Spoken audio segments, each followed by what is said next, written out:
everyone, and welcome to this week's episode of Happening Now with me, Tim. I wanted to put a warning at the beginning of this episode because, much like the last episode of The Bachelor, this week's episode is going to start with an uncomfortable topic. So, before we get into any of the other news stories, I just wanted to start by addressing the heartbreaking news that came out of Atlanta, Georgia. 8 people were murdered, and 1 was wounded in a shooting this past Tuesday, with 6 of the 8 of those people being of Asian ancestry. The murder was, yet again, another radicalized white man, Robert Aaron Long, who told police that race had nothing to do with it. Bull shit.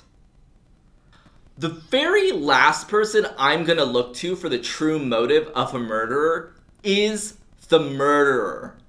For example, serial killer Ted Bundy maintained through the end of his life that he never killed anybody. And I have never once read a police officer stating that because he never specifically said he was targeting women, I guess that means he wasn't specifically targeting women. Look, these targets were specific, not random. And even if it wasn't the primary reason, it was 100% a factor. And to act like it's not is pure ignorance on the part of the arresting officers and any news outlet that has not brought it up in their reporting. Now, I don't want to get too much more into this story because, as a white man in America, I don't feel it's my place to talk about what this means to the Asian American community or Pacific Islander community. What I will do, however, is use my tiny little baby platform to try to amplify the voices of people that you should be listening to, not just for this conversation, but forever. So, below, or above, if you're looking at this on Facebook, you can find a list of resources that are better suited to talk about the gravity of this topic. And I really do hope that we all take the time to look at these resources and, for people that are like me, continue to learn, listen, and question ourselves and others so that we can call out our own racism, anti-Semitism, xenophobia, or any other type of intolerance that exists in white communities today. Now, for an early Tim Time break.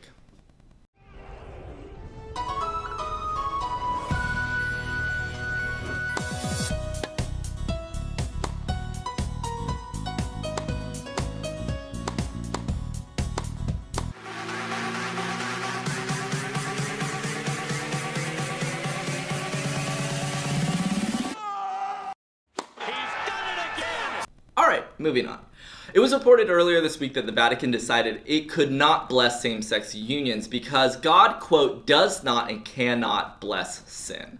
Which is confusing to me why God seems to be really fixated on this rule and not any of his other rules.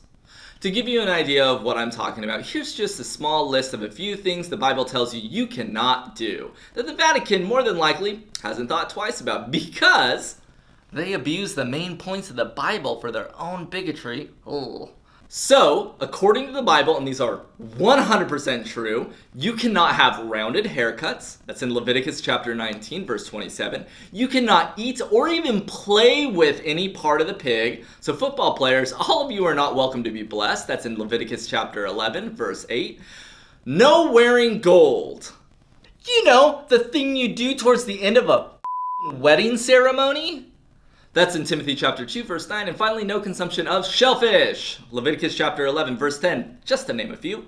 And I know some might be sitting there noting that almost all of those are from the Old Testament, which Christianity doesn't directly follow by law. To which I'd like to quickly point out that the only mention of homosexuality in any part of the Bible, New or Old Testament, is in Leviticus chapter 18, verse 22.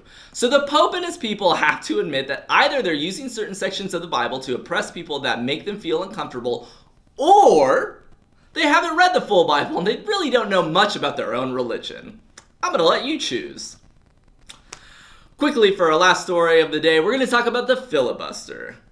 You know, the thing that sounds like it would be a fun arcade game, but is actually just built to bore people into not making a choice.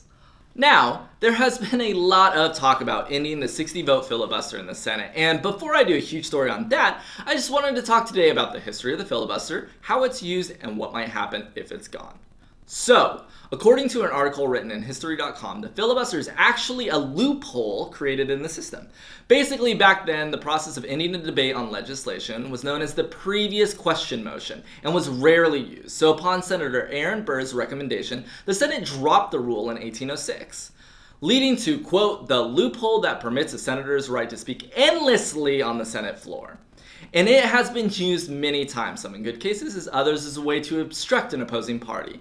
It has been seen by some as a last-ditch effort to stop a bill from passing through the Senate side by requiring a 60-person majority to end a debate and move to vote. There have been a lot of concerns about ending it from both sides of the aisle, which leads us to the question, what would the process look like if the filibuster didn't exist and a simple majority was required for the Senate to pass a bill? Well, Senate Minority Leader and President of the Angry Frog Club, Ribbit, Mitch McConnell, stated earlier this week that if Democrats got rid of the filibuster the second Republicans got back into power, they would basically abuse it by passing every single conservative issue known to man. Which is the Senate equivalent to a kid faking an injury because he got beat so badly in a game he's not willing to learn anything about. That was me as a kid. Oh no, coach, my hamstring. I guess I can't do the hitting drills with the big kids. Otherwise, I would destroy them. Basically, what you need to know is that the legislative process has a boatload of checks and balances. That's why there are 2 different houses in Congress. That's why there are 3 branches of the government. That's why a vote happens every other year for members of Congress, and a vote happens every 4 years for the president. Plus, states have their own governmental bodies, as well as cities. There are more than enough checks in the system to safely eliminate the filibuster. Democracy is meant to shift. Bills should be passed by a simple majority if members say it's okay. The point of the system is that they're all just representatives, and if you're not in the majority, then you need to look at yourself and your party and see what you could be doing to get more votes from the people in your area or around the country, and not just obstruct endlessly and force others to look at your 79-year-old personal point of view. Okay, that's it for me today. I hope you all have a great weekend. Thank you for watching. I really appreciate it.